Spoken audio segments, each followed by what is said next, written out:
여러분, 오늘 이 양쪽에 오늘의 주제가 뭐냐면은 생산성입니다. 저는 이 생산성이라는 설교의 제목을 한 해를 진단하며 이렇게 했습니다. 오늘 오후부터 시작되는 부흥성에 여러분 풍성한 은혜가 있기를 주님의 이름으로 축원하고, 저는 이제 다음 주일 추수감사절 준비를 위하여서 애프타이저를 여러분께 드리려고 합니다. 자, 생산성 그러면 우린 생각납니다. 어떤 생각입니까? 더 많아졌냐? 줄어들었냐? 더 풍성해졌느냐? 더 궁핍해졌느냐? 이거 둘 중에 하나입니다. 생산성이 없다는 것은 여러분 굉장히 힘든 겁니다. 열심히 했는데 결과가 안 나온다. 애들이 분명히 밤새서 공부했는데 맨날 여러분 낙제 점수가 나온다. 여러분 얼마나 힘들겠어요. 여러분이 먹지도 않고 자지도 않고 열심히 일했는데 계산해 보니까는 작년보다 매출이 더 적더라. 이러면 여러분 맥 빠지는 거예요. 이 생산성에 대해서 오늘 예수님께서 우리에게 설교해 주고 계십니다. 너무나 쉬운 농사의 법칙으로. 자, 성도 여러분들, 그러면서 우리는 다음 주 감사주일을 지냅니다. 이번 한 주간 동안 여러분 다음 주일날 올 때 그냥 아무 생각 없이 오셔서 오늘 추수감사주일이라 그랬지, 지난주 나눠준 헌금봉투 어딨지? 여러분 이렇게 하지 마시고요, 정말 일주일 동안 깊이 생각하시면서 깊이 계산해 보시면서 오늘의 이 말씀 속으로 깊이 있게 들어가서 다시 한번 하나님 앞에 귀한 감사절을 준비하는 이 한 주가 되기를 주님의 이름으로 축원합니다. 자, 먼저 한 문장을 여러분께 드릴 테니까 외우세요.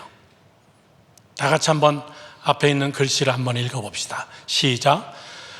감사는 권리지 의무가 아니다. 다시 한번 더 크게 시작. 감사는 권리지 의무가 아니다. 여러분 정말이십니까? 그렇죠. 아멘이 잘 안 나오죠. 감사는 의무로 생각들을 많이 하세요. 하라니까 해야지. 또 1년이 다 지났네.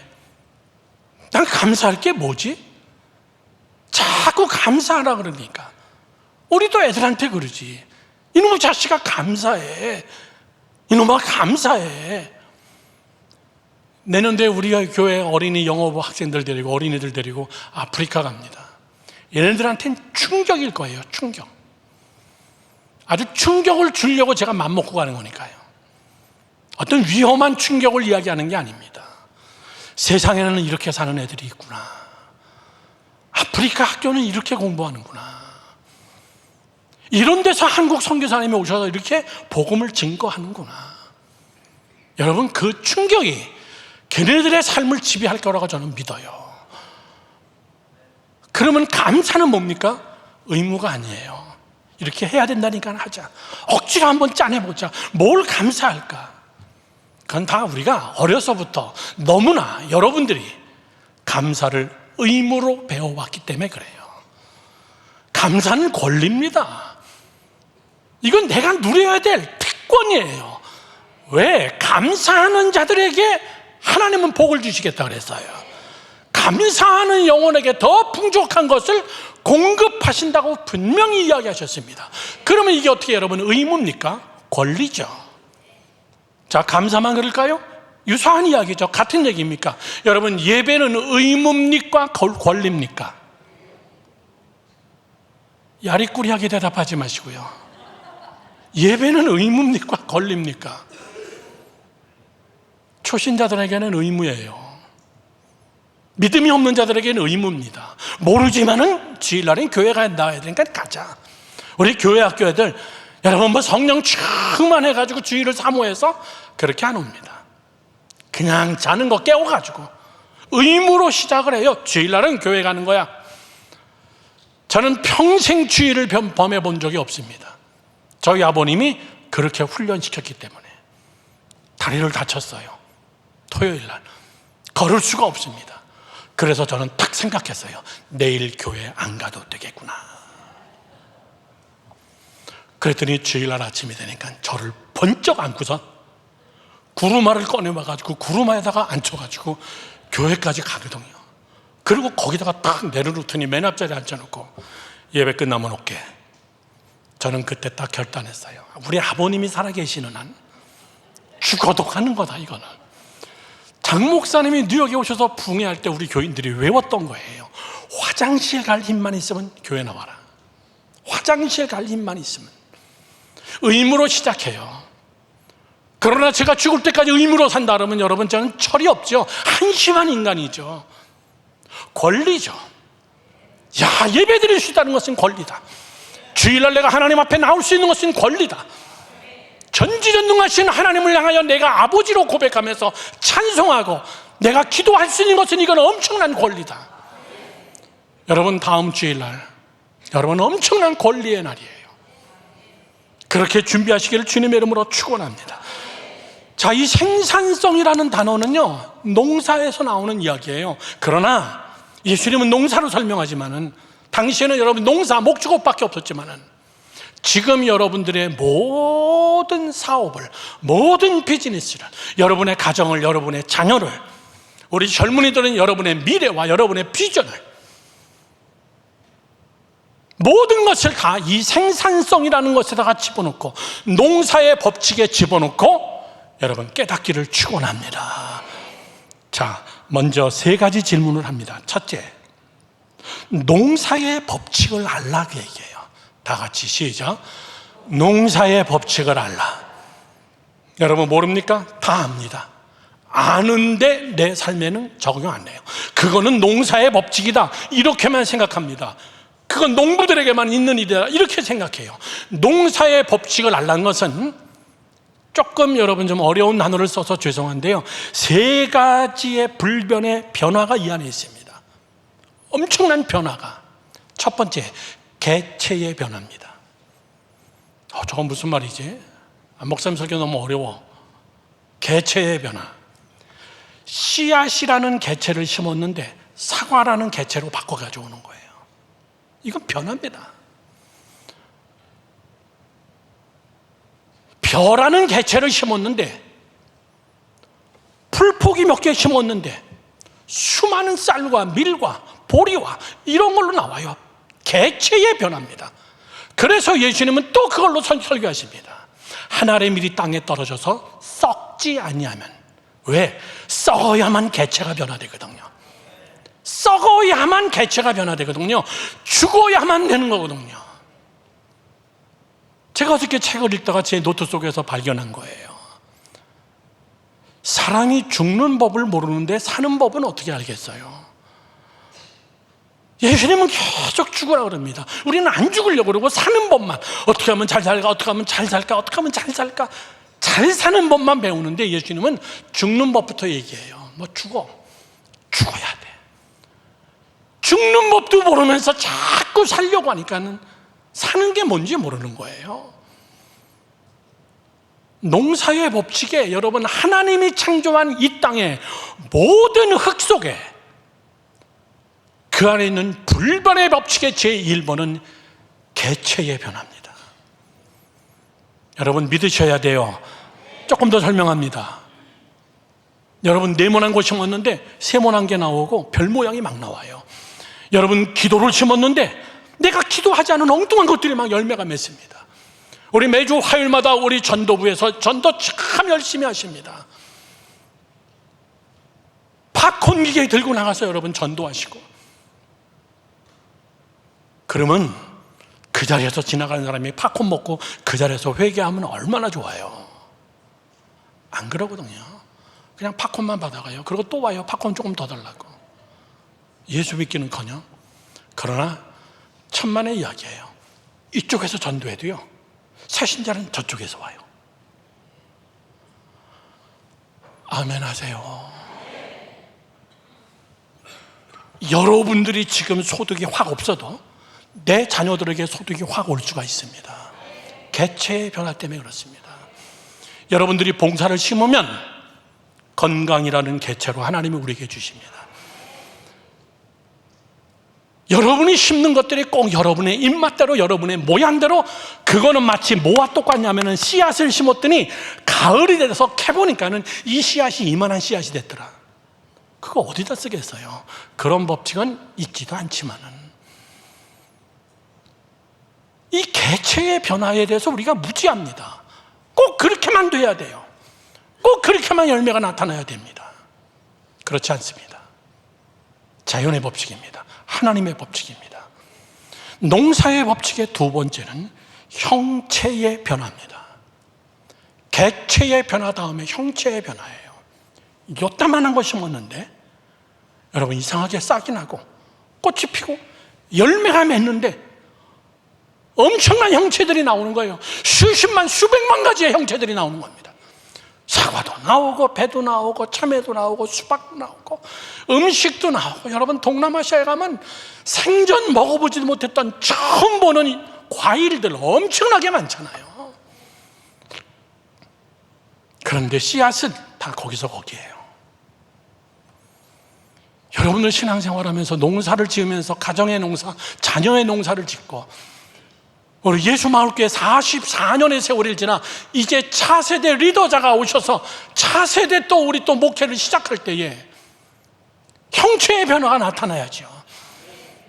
장 목사님이 44년 동안 수고하셨는데 그 다음 제너레이션, 그 다음 세대 속에서는 새로운 형체, 우리가 꿈도 꾸지도 못했던 일들이 나타나야죠. 저는 그런 기대를 가집니다. 일부 예배 설교하고 제가 잠깐 내려가서 영어 공부하는 애들 봤습니다. 저희 아들 부부가 한 반씩 맡아가지고 하고 오후에 또 한 반씩 맡아가지고 또 합니다. 애들 막 숙제 안 해와서 혼나고. 그러나 걔네들이 우리 교회 주역이 될 때는 엄청난 형체의 변화가 있을 거라고 믿어요. 세계회에서 쓰임받는 애들, 이 나라 저 나라에서 쓰임받는 주역 같은 애들이 우리는 나올 거라고 믿고, 그리고 우리는 눈물로 씨를 뿌리러 나가는 겁니다.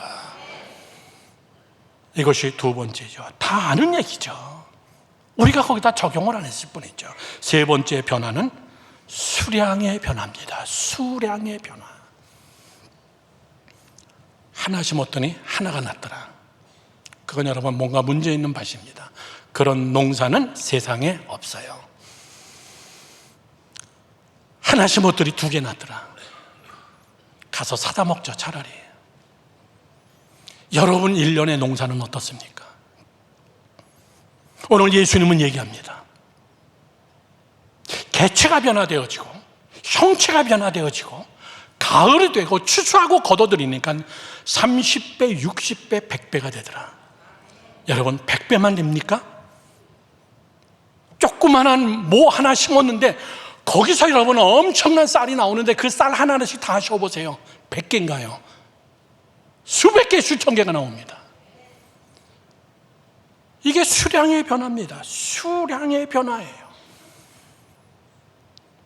1년 동안 하나 심어서 하나 먹는다. 본전치기. 하나 심어서 하나도 못 먹는 사람이 있어요. 마이너스. 우리가 하나님 앞에 이런 찬송, 이런 고백이 나와야지요. 하나님, 이게 왜 은혜입니까? 이것이 왜 은혜입니까, 하나님? 난 하나밖에 안 심었는데 어떻게 이렇게 많은 것이 나왔지, 하나님? 그러면서 우리 일주일 동안 하나님 앞에 감격해야지요. 자, 이것을 우리가 제1 농사의 법칙입니다. 저는 농부꾼의 아들은 아니지만은 우리가 배운 기초적인 상식입니다. 여기다가 여러분의 삶을 대입시키세요. 여러분의 자녀들을 거기다 대입시키라고요. 여러분의 기도를 대입시키고 여러분의 물질을 거기다가 대입시키시고. 믿으시면 아멘. 제가 일부 예배 때도 얘기했습니다. 지난주날 중국에서 사업하시는 사업가 한 분이 다시 한번 또 화성에서 만나서 같이 함께 미팅을 했습니다. 목사님, 저는 한국에서 잘 나가는 기업가였습니다. 부러울 것이 없었습니다. 전 그때 30대 중반이었습니다. 그분 지금 이 유튜브 설교 듣고 계십니다. 그런데 제가 교만했습니다.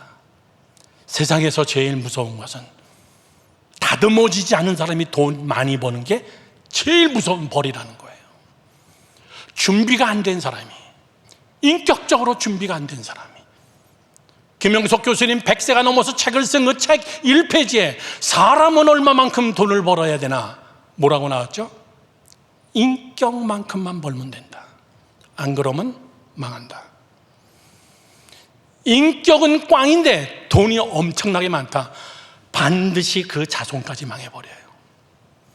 그래서 김영석 교수님은 우리는 얼마만큼 돈을 벌어야 되나? 인격만큼만 벌면은 딱 맞다.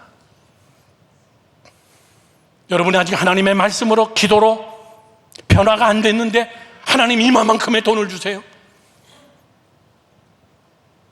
여러분, 안 준 게 복입니다. 그거 받았다가는 이분이 그렇게 해서 엄청나게 돈을 벌었는데 결국은 사업이 다 망해버렸어요. 사업만 망하면 다시 하면 되지만은 사업이 망하면 대개 가정이 깨집니다. 가정이 깨지고 애들이 상처를 받습니다. 이혼합니다. 처절해졌습니다. 이분은 중국으로 넘어가서 거기서 자기가 좋아하는 낚시질을 하면서 매일같이 외쳐서 먹고, 그러다가 어느 날 교회에 등록해서, 등록도 아니죠, 친구 쫓아서 교회 한번 갔는데 그런 거예요. 사람은 한 방이면 깨져요.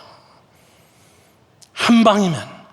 그날은 갈 데가 없어가지고 비가 와가지고 낚시도 못 가서 교회 갔는데 그날 거기서 한 방이 깨져버린 거예요. 대굴대굴 구르면서 엄청나게 회개한 거예요. 그러고선 신앙생활을 시작했어요. 이분이 하시는 말씀, 목사님, 몇 달 전에 저를 초청해서 그분이 다니는 교회 가서 집회하고 그분 비즈니스를 쭉 돌고 그분이 사둔 아파트에서 같이 함께 지내면서, 목사님, 저 예수를 만나고 나서부터는요, 난 막 미친 듯이 성경 읽었어요. 막 아무데나 읽어도요, 막 눈물이 펑펑 나요. 막 심지어는요, 비즈니스 회의를 가다가 좀 일찍 와가지고 차 안에서 파킹장에서 성경을 읽는데 너무나 몰두해가지고 그 자리에서 회의하는 것도 잊어버리고, 저는 미친 듯이 성경 읽었어요. 솔직한 이야기로 목사님이 많이 쓰시는 말이잖아요. 내가 성경을 읽는 게 아니라 성경이 막 나를 읽어버렸어요. 성경이 나를 막 환하게 알아가지고 성경이 나를 막 읽어버리는데 안 빠져들 수가 없습니다, 목사님. 여러분, 인생은 그래요.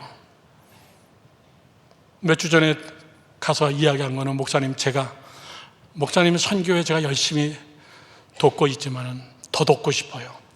목사님이 선교하시는 데를 제가 같이 좀 가면 안 될까요? 그리고 저는 이제 사업 접어넣으려고 합니다. 50대 중반이에요. 제가 없어도 회사 다 돌아갑니다. 그래요. 할렐루야. 그런데 목사님, 남미를 가고 싶습니다. 브라질, 아르헨티나, 파라과이. 왜 거기에요? 그랬더니 거기는 이분이 낚싯대 회사를 합니다. 낚싯대 공장을 해요. 거기는 낚싯대가 전무해요. 거기 가서 낚싯대 회사를 한번 차려놓고 남미 사역을 그걸로 하고 싶습니다. 여러분, 이분은 개체의 변화, 형체의 변화, 물량의 변화, 이 맛을 본 사람이에요. 농사라는 것이 곧 밭에서만 짓는 게 아니라 내 사업 속에서도 하나님의 농사의 법칙이 임하면 되는 거라구나. 믿으시면 아멘. 믿으시면 아멘 하세요. 사랑하는 성도 여러분들, 일주일 내내 이 농사의 법칙에 여러분을 대입시키세요. 두 번째 질문입니다. 밭의 법칙을 알아야 됩니다. 농사의 법칙은 하늘과 땅입니다. 하늘은 하나님의 주권이에요. 햇빛 주시고 물 주시고 비 주시는 것은 그거 없으면 꼼짝 못합니다. 그건 하나님의 주권이에요. 우리가 해 못 만듭니다. 우리가 비 못 만듭니다. 그러나 밭, 이건 내가 관리해야 돼요. 내 책임입니다. 그래서 우리는 이 밭의 원리를 분명히 알아야 됩니다.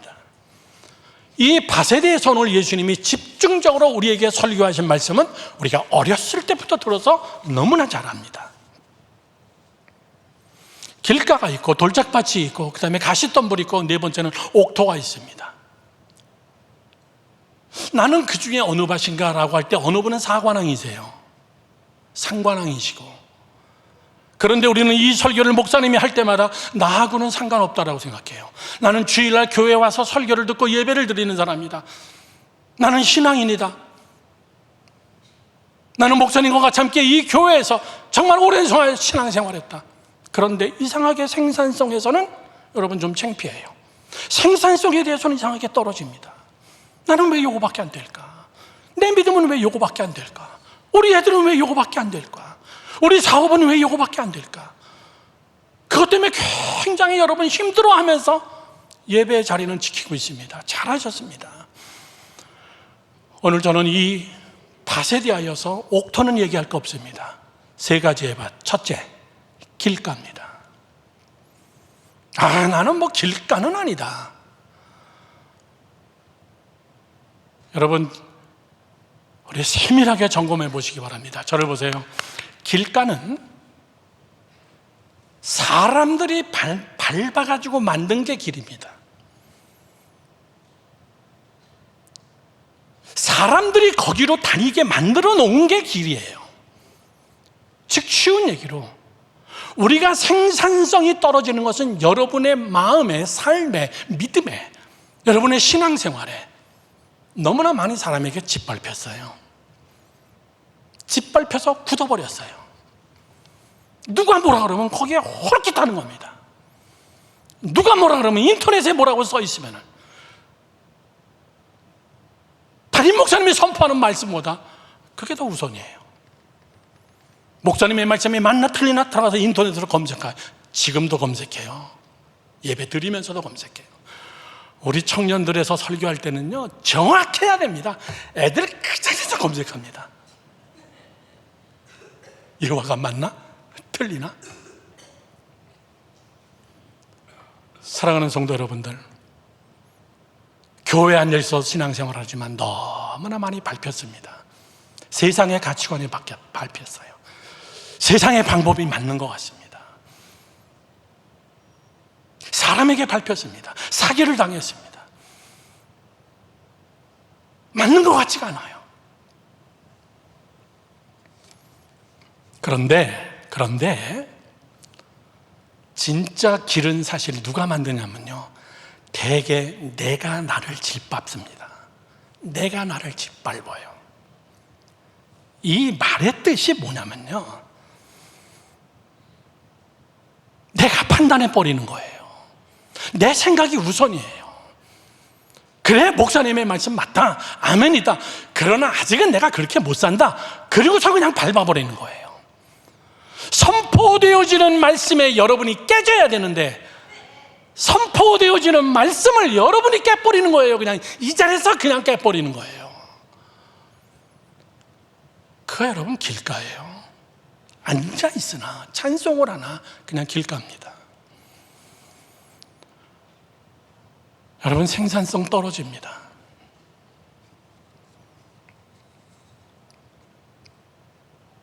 남의 말에 너무 익숙하지 마세요. 세상 방법에 너무나 여러분 익숙하지 마세요. 인터넷에서 뭐라 그런다, 뉴스에 뭐라고 나왔다, 신문에 뭐라고 나왔다, 여러분 그냥 참고할 뿐이지 오직 하나님의 말씀으로 믿으시면 아멘. 성경은 뭐라고 써있냐, 성경은 뭐라고 말씀하시냐. 내가 나를 짓밟아버리는 사람들은 얼마나 많은데요. 짧게 정리합니다. 방법은 하나밖에 없습니다. 길가는요 갈아엎어버리는 것밖에 없습니다. 믿으시면 크게 아멘 합시다. 갈아엎어대요. 그 위에서 백날 농사 져봐야 새들이 와서 다 쪼아먹는 거예요. 사람들이 계속 그 위를 걸어다닙니다. 심지어는 차가 둘 올라와서 짓밟아버려요. 영어로 얘기할 때 개혁이라고 얘기합니다. 개혁, revitalization, 다시 플러스 바이타민, 비타민, revitalization, 그렇게 해라. 즉 다시 비타민, 영양소를 뿌려라 그 얘기예요. 다시 살 수 있게. 그게 개혁입니다. 개혁은 제도를 바꾸고 사람을 바꾸고 방법을 바꾸고 그게 아니에요. 이 안에 영양분이 다 빠져나갔어요. 하도 사람들한테 짓밟혀가지고 그냥 빵질빵질합니다. 어떤 씨를 뿌려도 농사도 안 돼요. 하나님도 안 해요. 거기서는 생산성이 떨어질 때는 떨어지는 이유가 있습니다. 돈은 손해본 다음에 다시 벌으면 돼요. 그런데 자식은 그렇게 안 됩니다. 부모의 밭이 길 가면 자식들은 그 길바닥에서 신앙생활을 해야 돼요. 같이. 이걸 부모의 책임이라고 하는 겁니다.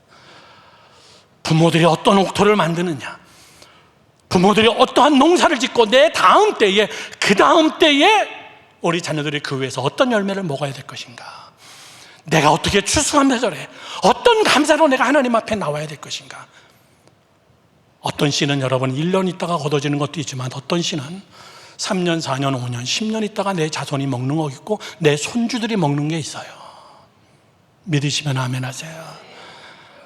리바이탈라이제이션, 이것밖에는 길가를 뒤집어 엎을 수 있는 방법은 없습니다. 갈아서 엎어서 묵은 땅을 기경하고 개간해서, 호세아는 10장 12절에 그래서 이렇게 얘기합니다. 다 읽어봅시다. 시작. 너희가 자기를 위하여 공의를 심고 인애를 거두라. 너희 묵은 땅을 기경하라. 지금이 곧 여호와를 찾을 때니 마침내 여호와께서 오사 공의를 비처럼 너희에게 내리시리라. 길바닥에 비 내려봐야 아무 쓸모없습니다. 묵은 땅을 기경하라. 하나님의 말씀으로 돌아와라, 그 얘기예요. 하나님의 말씀 앞에서 돌을 달지 마라, 그 얘기예요. 하나님의 말씀대로 그냥 순종하자, 그 얘기입니다.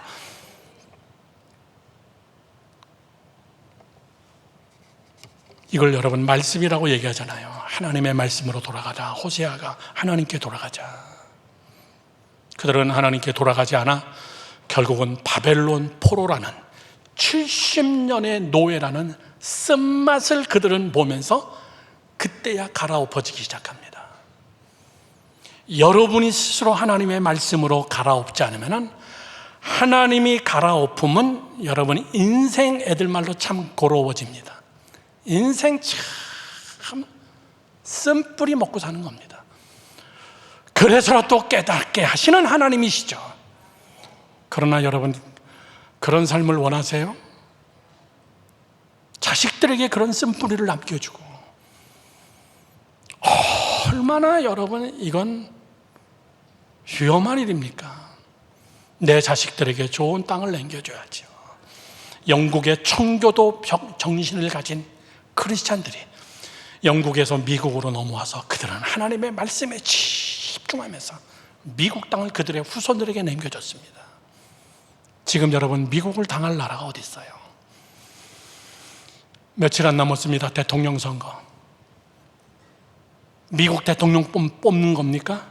천만의 이야기예요. 전 세계 대통령을 뽑는 거예요. 모든 나라는 미국 대통령 누가 되면 어떠냐, 그렇지 않습니다.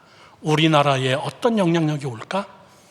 우리나라와 어떤 상관성이 있을까? 전 세계 대통령 뽑는 거예요. 사랑하는 성도 여러분들, 두 번째 들어갑니다. 첫 번째는 갈아엎어야 돼요. 두 번째는 돌짝밭이라고 그랬습니다. 돌이 있다는 거예요. 저를 보시죠. 여러분 안에 돌이 있습니다. 제 안에도 있어요.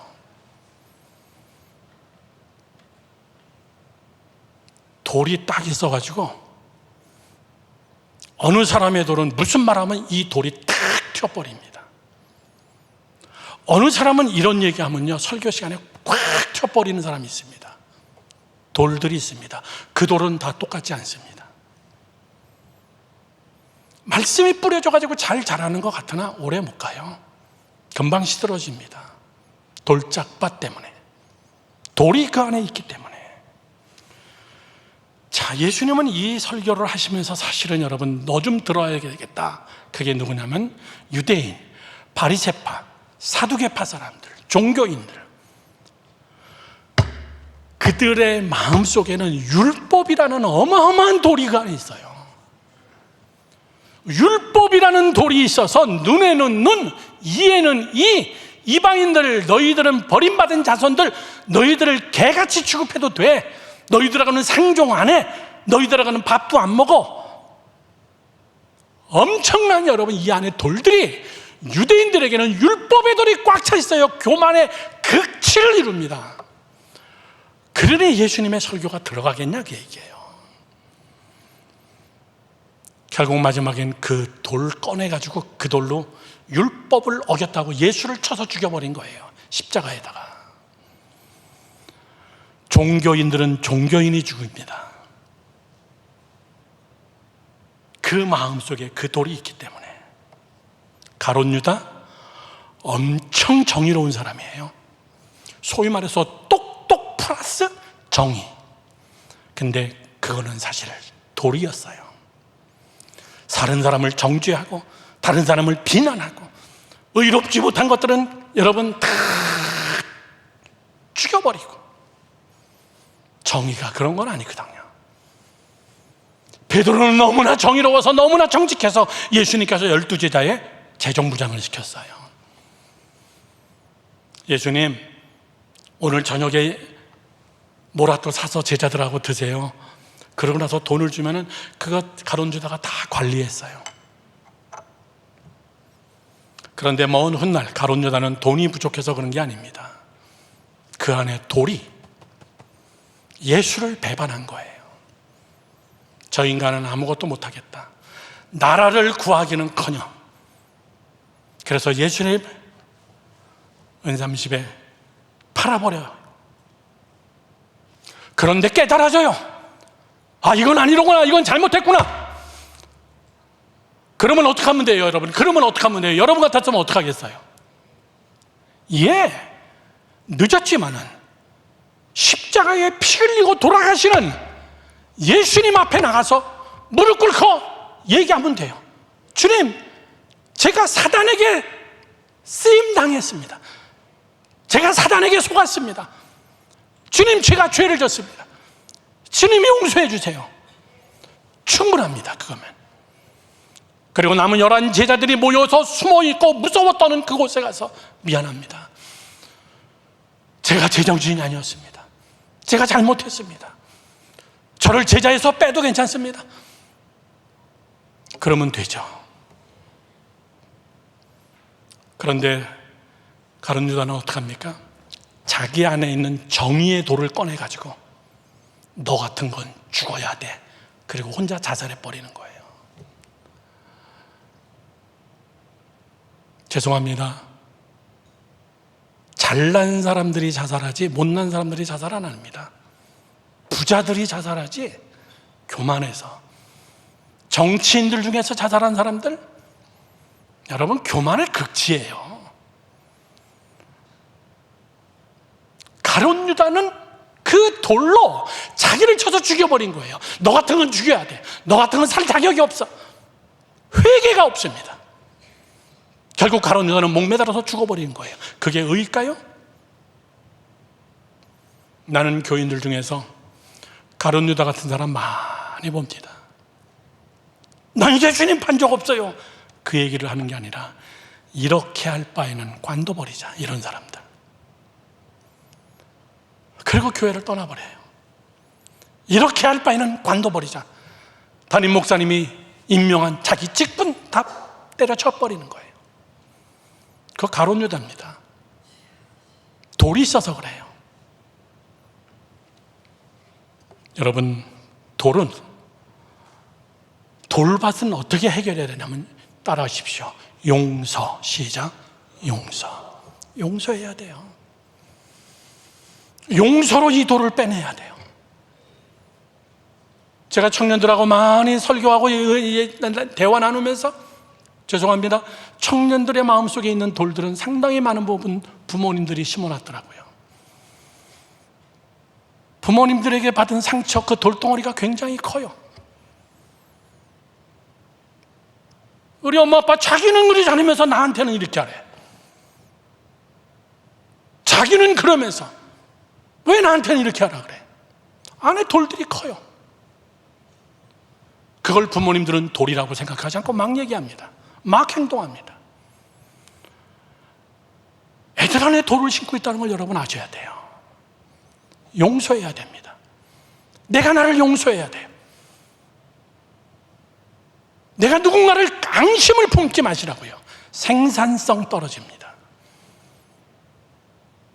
제일 중요한 것은 내가 나를 용서하는 거예요. 마태복음 18장 35절에 이렇게 써 있거든요. 시작. 너희가 각각 마음으로부터 형제를 용서하지 아니하면 나의 하늘 아버지께서도 너희에게 이와 같이 하시리라. 쉽게 얘기합니다. 너 용서하지 않으면 나도 네 밭에서 농사 안 져. 그 얘기예요. 너 나한테 기도해봐야 소용없어. 너 종교적인 예식을 치러봐야 소용없어. 네가 용서하지 않고 앙심을 품고 돌을 꽉 안고 있는데 내가 거기서 농사진들 뭐가 되겠느냐. 용서해라. 아멘이십니까?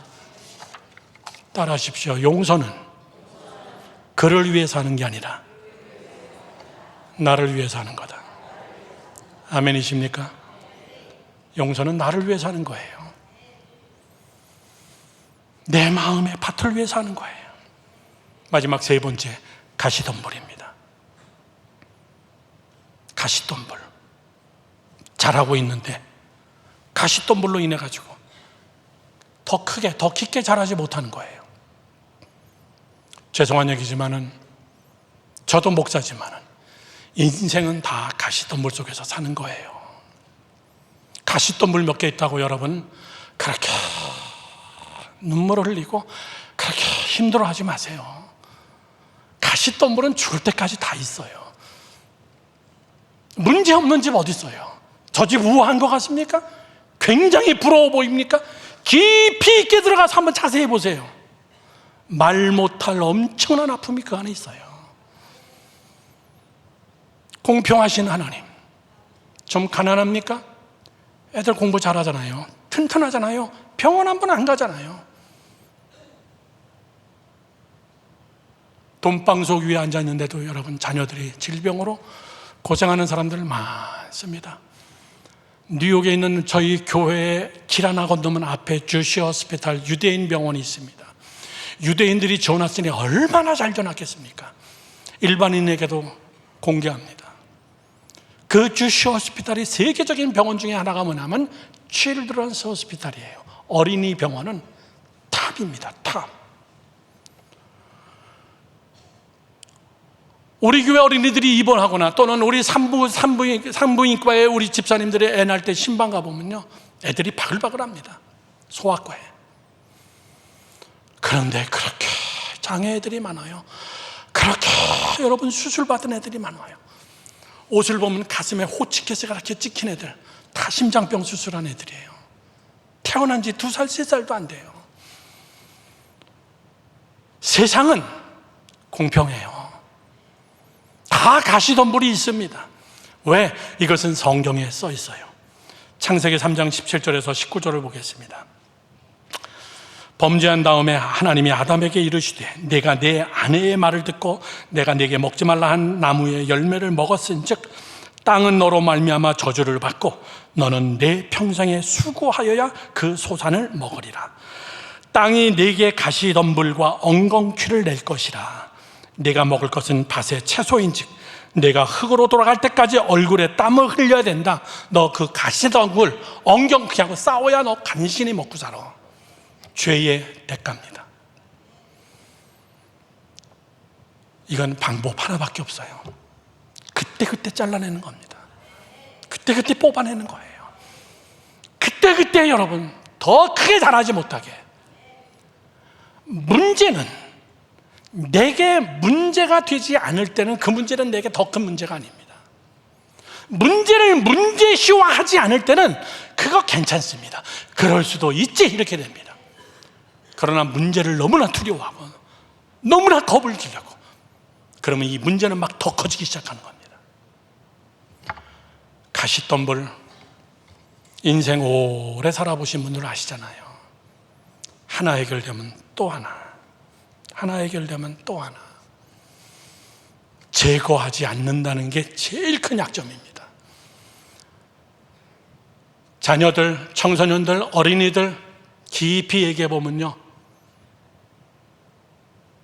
너무나 세졌어. 지금 이기기에는 만만치가 않아요. 목사님, 우리에게 청년부 잘 나왔으면 좋겠어요. 만나서 얘기해 보면요, 너무나 커졌어요. 이미 그것을 잡기에는 감당할 능력이 제가 부족해요. 너무나 세졌어. 가시덤불, 그때그때 하나님 앞에 기도로, 여러분, 그때그때 하나님 앞에 지혜로 그 문제를 풀어나가야 생산성 있는 밭이 될 수가 있다는 것을 믿으셔야 됩니다. 마지막 세 번째 질문입니다. 왜 그런 밭이 되어 생산성이 떨어지나? 발음이 안 되지. 생산성. 왜 그런 밭이 됐을까? 왜 그런 밭이 됐을까? 오늘 성경은 이렇게 얘기하고 있습니다. 15절 말씀 본문에, 이 백성들의 마음이 완악하여져서 그 귀는 듣기는 둔하고 눈은 감았으니 이는 눈으로 보고 귀로 듣고 마음으로 깨달아 돌이켜 내게 고침받을까 두려워함이라. 14절로 넘어가게 보겠습니다. 마태복음 13장 14절부터 읽어보면요, 15절, 이 백성의 마음이 완악하여져서, 그 얘기예요. 하나님 왜 이렇게 됐어요? 그렇게 얘기했더니 15절 올려주세요.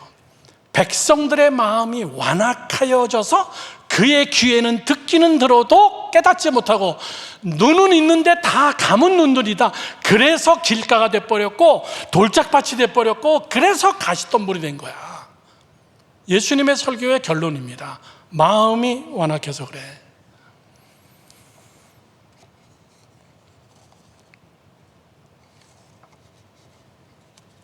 여러분, 마음이 완악한 건 굉장히 무서운 거예요.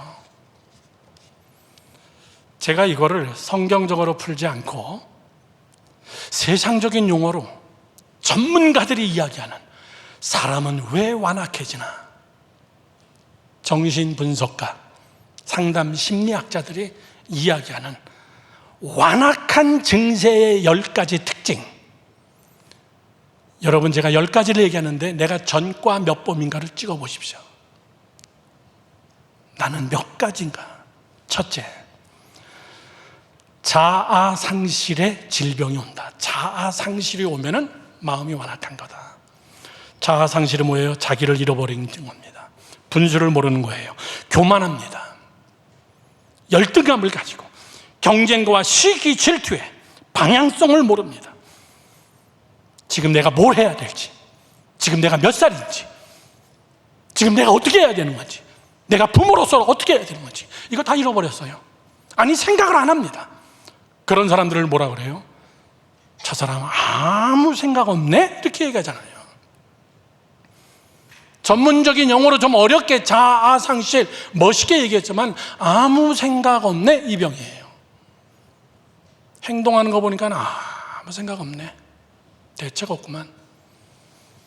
지금 내 인생의 밭은, 내 영혼의 밭은 길가가 되고 돌짝밭이 되고 가시덤불이 되고 있다는 이야기예요. 두 번째, 폭력 불감증. 폭력 난무가 시대입니다.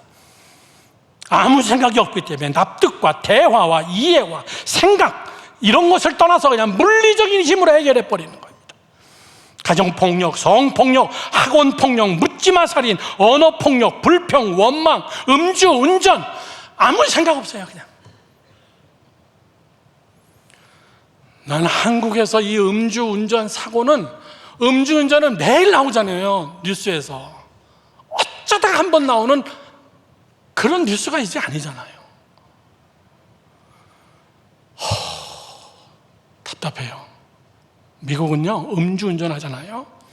그 자리에서 그냥 수갑 채워요. 그리고선 그 자리에서 그냥 교도소로 보내버려요. 현장살인법이에요. 음주운전 이렇게 기록 안 돼 있어요. 살인범 현장에서 검거해서 그대로 유치장으로 그냥 보내버립니다. 그렇게 하고 재판 날짜가 오면 그때 가서 재판받는 거예요. 그러나 재판도 거의 5분 내로 끝내버립니다. 이번에 문재인 대통령 딸 음주운전했는데 3주가 넘어서야 여러분 경찰서에 조사받으러 가요. 여러분, 음주운전 때문에 애매모호한 청소년들 길바닥에서 얼마나 많이 죽고, 음주운전 때문에 여러분 애매모호한 사건들이 얼마나 많이 나요. 그거 다 살인이에요. 그런데 뭐 5년, 7년, 10년. 이재명, 여러분 음주운전이 한두 번이 아니에요. 여러분 아셔야 돼요. 이게 병입니다, 병. 어떤 병? 마음이 완악한 병. 세 번째, 자신에 대한 불신, 통제불능. 그래서 기분대로 행동, 감정대로 움직이고, 자신이 져야 할 책임이나 의무에 대한 불신, 묻지마 살인. 이런 증세, 우리 뉴스에서 쉽게 봅니다. 네 번째, 정직과 진실의 상실. 권모술수와 생존 경쟁 수단과 방법을 가리지 않고 존재 자체가 목적입니다. 이런 사람들이 떼거지로 모여있는 직장이 있습니다. 어디죠? 국회라고 얘기하는 겁니다. 여의도에 떼거지로 모여있어요. 정직과 진실이 다 떠났어요. 뭐만 있냐면은 권력투쟁, 상대 잡아먹기. 저를 보시죠. 이스라엘이 왜 저렇게 팔레스타인하고 죽으라고 싸우는지 아십니까? 하마스하고. 성경적으로 올라가서 이삭과 이스마엘의 싸움이다. 야곱과 이스마엘의 싸움입니다. 그런 여러분 시발점은 그렇지만은 죽어라 하고 하마스, 가자지구, 가자가 어디예요? 구약에 나오는 가사, 블레셋과 전쟁을 했던 삼손이 싸웠던 동네, 거기가 지금 가자예요. 뭐 여러분 지금 아주 다 학살을 해버리고 있습니다. 하마스 수장, 여러분 이란에 갔을 때 그가 묵었던 호텔, 숙소, 여러분 미사일로 한 방에 없애버렸어요. 그래서 미국은 이야기합니다. 전 세계는 이야기합니다. 이제 전쟁 그만해도 되겠다. 그러나 네타냐후는 no, 나는 끝까지 갈 거다. 그 끝이 언제인지 모르는 거예요. 하마스 수장이 죽자 제2인자가 수장이 됐습니다. 이번에 죽은 신와르, 사병들에 의해서 총으로 저격당하고, 얼굴을 보니까 신와르하고 비슷해서 그 사진을 찔러서 정보부에 보내니까 그 사람의 시체를 여러분 DNA를 빼가지고 가져와서 검색해보니까 신와르가 맞습니다. 그래서 미국은 이야기합니다. 이제 전쟁 그만하자.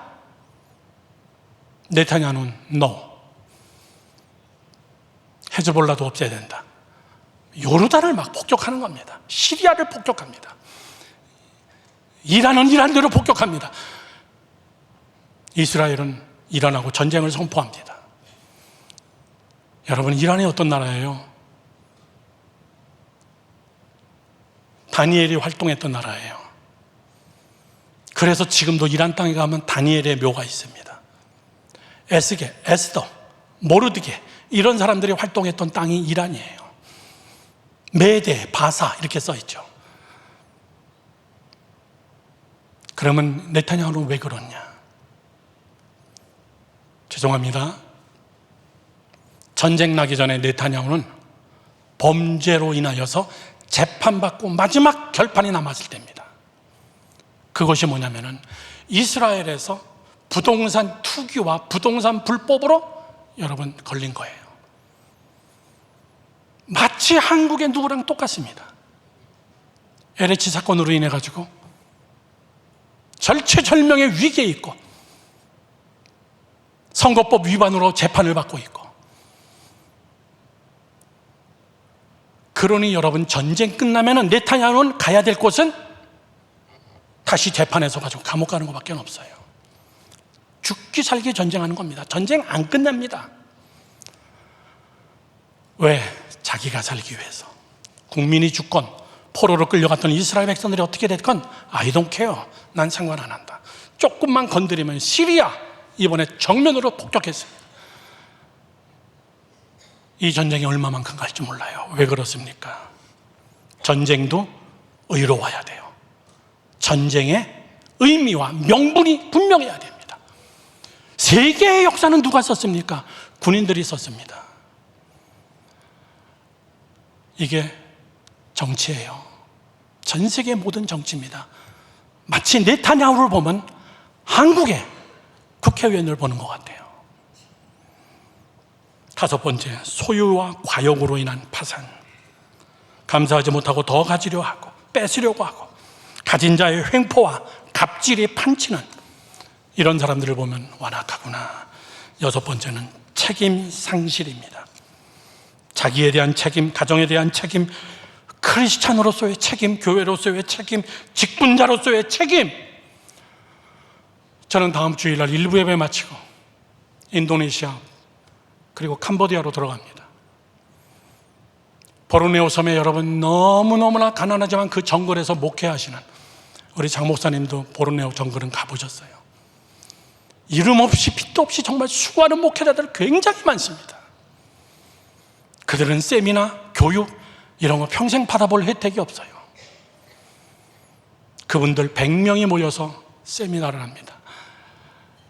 그리고 그곳에 여자 목사님 목사관을 저희가 지어줬죠. 여러분, 제가 선교가 취미라서 그런 줄 아십니까? 일주일 되니까요 또 싫어요. 무지하게 더운데 비위생적이고, 이번에 신학교 마루바닥에서 자야 되는데, 그리고 같이 함께 강의를 하루에 9시간씩 강의해야 되는데, 그리고 캄보디아 넘어가서 캄보디아 산골에 있는 어린이들 모이는 교회 가서, 여러분 그것 저 싫어해요. 별로 좋아하지 않습니다. 책임 때문에, 하나님의 명령 때문에. 일곱 번째, 기쁨 상실. 당연하죠. 여덟 번째, 목적 상실. 왜 해야 되는지. 아홉 번째, 사랑 상실. 다 이런 것들이 여러분의 손에 꼽힌다면 여러분은 지금 마음이 완악해지고 있는 거예요. 생산성이 떨어지고 있는 겁니다. 사랑의 상실. 제가 이번에 저희 집사람하고 며느리하고 같이 함께 저희 집 앞 하남 스타필드를 갔습니다. 스타필드에 갔는데 제가 유모차를 끌었어요. 유모차만큼이나 많은 게 유견차예요. 유모차에 아기가 있는 게 아니라 개들을 태워가지고 다니는 거예요. 이야, 고급차입니다 보니까. 그래서 요즘 한국 청년들의 산불 현상, 첫째, 연애 안 한다. 둘째, 결혼 안 한다. 셋째, 아기 안 난다. 한국 청년들의 산불. 난 우리 청년들에게 설교할 때마다 결혼해야 된다. 애 많이 낳아야 된다. 건전한 결혼해야 된다. 사랑해야 된다. 크리스찬다운 사랑을 해야 된다. 여러분 아십니까? 미국의 CNN에서 한국을 조사했는데 정말 희한한 조사인데 이게 미국 CNN에서 크게 보도가 된 거예요. 한국은 세계에서 제일 외로운 나라다. 그 이유가 뭐냐? 엄청나게 인구가 감소하고 있다. 결혼 안 한다. 아기 낳지 않는다. 그러면서 실제적으로 뭘 예를 든 줄 아십니까? CNN에서 조사한 게 전 세계 맥도날드 매장은 119개의 34,000개의 맥도날드이 전 세계에 흩어져 있는데 한국의 편의점은 한국에만 55,200개가 있다. 맥도날드보다 훨씬 많다고 얘기해요. 그러면서 CNN은 이렇게 얘기합니다. 왜 이렇게 편의점이 많은 줄 아느냐? 가정이 파괴돼서 그런다. 집에서 밥 안 먹는다. 편리하게 편의점 가서 하나 두 개 사가지고 혼밥, 혼자서 밥 먹고. 현실이에요.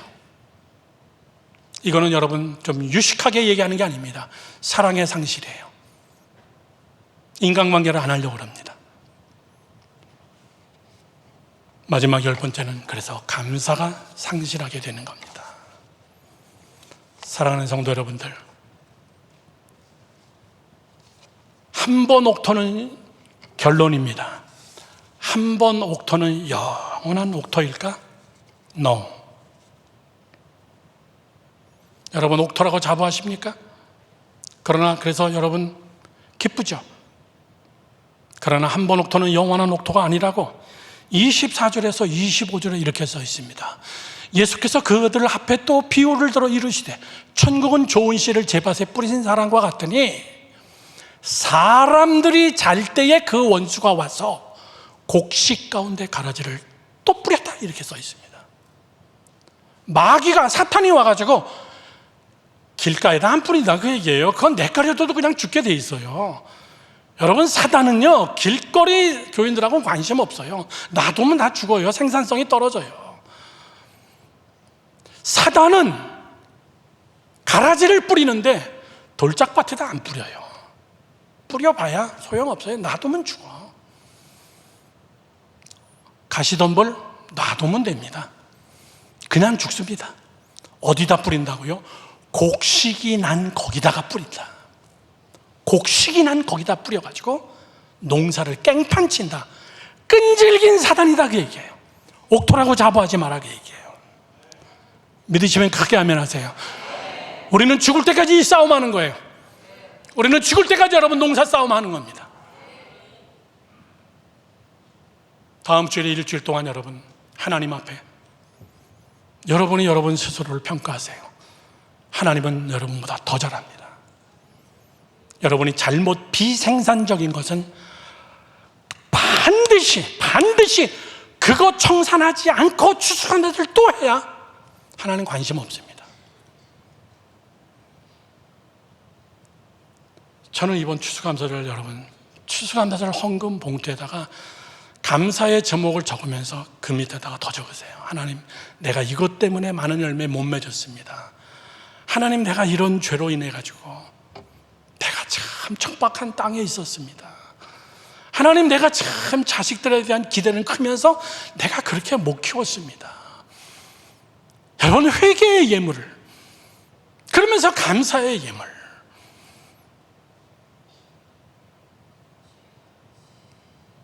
여러분, 한국에서 세금 안 내면 어떡합니까? 나라에서 여러분 티켓 띄고 싹 뺏어갑니다. 그러면 나라한테 그런 얘기 하나요? 예, 죄송합니다. 내년부터 제가 착실하게 세금 보고하겠습니다. 그렇게 하지 않습니다. 미국에서 저희 교인 샌드위치 가게 하시는 분이 계신데 상당한 샌드위치 가게입니다. 종업 없는 스페니쉬 사람들 월급을 조금 덜 준 거를 가지고 이 사람들이 나가가지고 IRS 세무서에다가 보고를 해버린 거예요. 세무서에서 득달같이 와가지고 세무조사가 딱 끝나고 나서 일주일 만에 그 가게 벌금을 때리는 거예요. 2,500만 불. 거의 여러분 3천억. 이 말은 너 이제 가게 그만해 그 얘기예요. 너 이제 가게 그만해 그 얘기예요. 세상의 법도 그래요. 여러분들이 일주일 동안 하나님 앞에 내가 비생산적인 거 행동했던 것들, 하나님과 약속했던 것들, 내가 하나님 앞에 범죄했던 것들, 죄송합니다. 마지막 설교가 너무나 정죄 스타일이라서 내가 하나님 앞에 무엇인가 여러분 정직하지 못했던 것들, 내가 올바로 드리지 못했던 것들, 여러분 그거 다 먼저 여러분 해결해야 돼요. 다 해결하고 하나님 다시 농사 시작할게요. 하나님 다시 농사 시작할게요. 그런 이번 한 주간 동안 우리 부흥회하면서 그런 것들이 깨지고 강팍한 마음이 녹아지고 생산성이 있는 그런 추수감사절을 맞이하기를 주님의 이름으로 축원합니다. 축원합니다. 다 같이 함께 기도하겠습니다. 두 손을 가슴에 얹으시고 함께 기도합시다. 여러분, 제 설교가 허공치는 설교가 아니었으면 좋겠습니다. 왜 비생산적이었는지 여러분은 압니다. 그거를 우리는 낱낱이 하나님 앞에 고백하면서 다음 주일날 회개 예물 플러스 여러분 감사 예물 다시 심겠습니다. 하나님, 깨닫게 해주세요, 하나님. 내 자식들에게 이렇게 이 밭을 넘겨줄 수는 없습니다.